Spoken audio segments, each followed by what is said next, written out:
नमस्कार। बहुत प्राचीन समय की बात है कि एक महान भक्त थे, काक भुसुंडी। लेकिन वे हमेशा कौवा नहीं थे। कहा जाता है कि अपने पिछले जन्म में एक विद्वान ब्राह्मण थे और भगवान शिव के बड़े भक्त थे। धीरे धीरे उन्हें अपने ज्ञान और भक्ति पर अभिमान हो गया। वे अन्य देवताओं और भक्तों का अपमान करने लगे। एक दिन उनके गुरु ने उन्हें समझाने की बहुत कोशिश की, लेकिन उन्होंने गुरु का भी अनादर किया।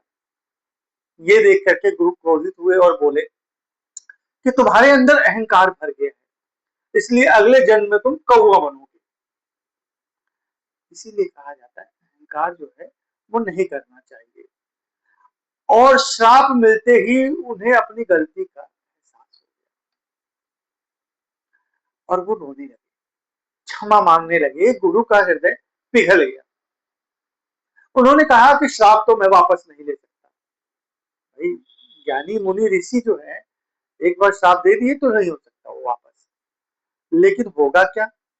तुम्हें भगवान राम की अनन्य भक्ति प्राप्त होगी। उन्होंने अपने श्राप में भी उनको एक पुण्य का रूप दे दिया, एक सुख की अनुभूति करने का एहसास कराया।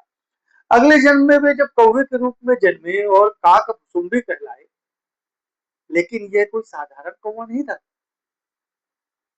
उनकी भक्ति इतनी गहरी हो गई थी कि वे हर पल भगवान राम का नाम जपते थे। और कहा जाता है कि उन्होंने अनगिनत बार राम कथा सुनी और सुनाई।